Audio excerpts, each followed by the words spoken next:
अस्सलाम वालेकुम जी, मैं हूं असद अली। कैसे हैं आप सब? ठीक हैं, उम्मीद है आप सब ठीक और खैरियत से होंगे। अच्छा जी, काफ़ी सारे जो दोस्त हैं वो जो न्यू गोट फार्मिंग में आते हैं और वो ये पूछते हैं कि एक बिगनर को, एक न्यू गोट फार्मर को जो है वो गोट फार्मिंग कहां से स्टार्ट लेना चाहिए।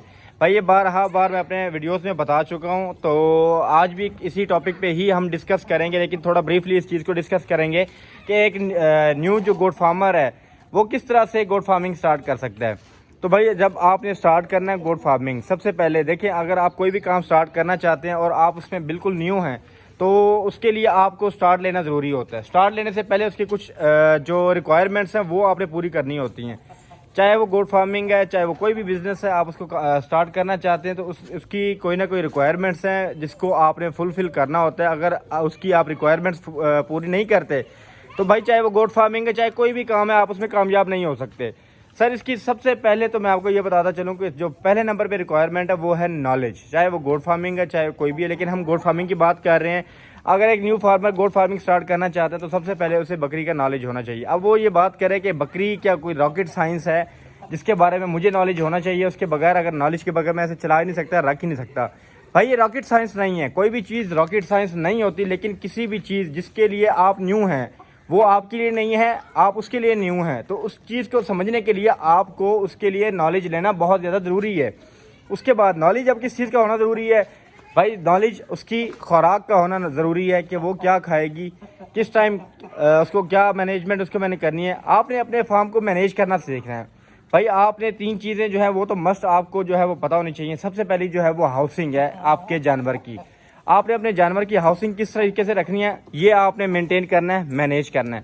नंबर दूसरा, आपने मैनेज करना है उसकी खुराक को, कि किस तरीके से जो है वो आप उसकी खुराक को जो है वो मेंटेन कर सकते हैं।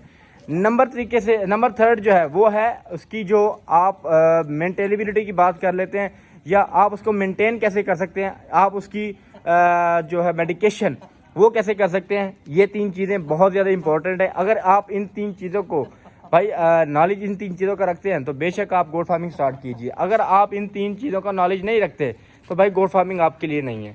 अब दूसरी बात मैं ये करता चलूँ कि काफ़ी सारे दोस्त जो हैं वो ये बात करते हैं कि यार सबसे पहले जाएं। अब आप कहेंगे कि भाई कहाँ से सीखना चाहिए, उसके लिए पहले कोई ना कोई ट्यूशन लेनी चाहिए, या कोई ना कोई इंस्टीट्यूट तो है कोई नहीं यहाँ पे जो ट्रेनिंग देता हो कि यार आपने फार्मिंग स्टार्ट करनी है तो आप ये इंस्टीट्यूट ज्वाइन कीजिए, यहाँ से आपको ट्रेनिंग मिलेगी। तो भाई ट्रेनिंग कोई नहीं देता यहाँ पे, ट्रेनिंग वाला सवाल ही कोई नहीं है, ट्रेनिंग वाली बात ही नहीं है।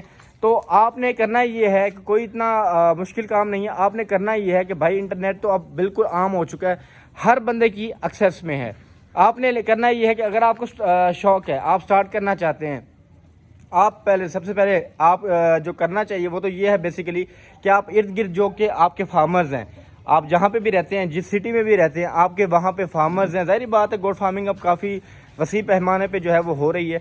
आप कोशिश कीजिए कि वहाँ पे जो आपके करीब के जो फार्मर्स हैं आप उनसे मिलिए, आप उनसे मुलाकात कीजिए, आप उनका सेटअप देखिए, आप उनके फार्म्स विज़िट कीजिए, आप उनका देखिए कि किस टाइम वो क्या कर रहे हैं और किस तरीके से वो मैनेज कर रहे हैं अपने फार्म्स को, और किस तरीके से अपने जानवरों को जो है वो मैनेज कर रहे हैं, और उन्होंने हाउसिंग क्या दी हुई है। अगर कोई बकरी या कोई जानवर बीमार है तो उनको वो क्या जो है वो मेडिकेशन प्रोवाइड कर रहे हैं, उनको किस तरीके से ट्रीट कर रहे हैं। मैक्सिमम भी 2 से 2.5 महीने, 3 महीने, 4 महीने, ये आप पे डिपेंड करता है। बेशक आप अगर 1 महीने में समझ सकते हैं तो कोई बात नहीं, आप लेके स्टार्ट कर दीजिए अल्लाह का नाम लेके।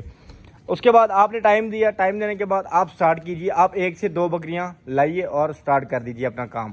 अब अल्लाह का नाम लेके जब आप स्टार्ट करेंगे भाई, जब तक आप खुद नहीं करेंगे आप नहीं सीख सकते।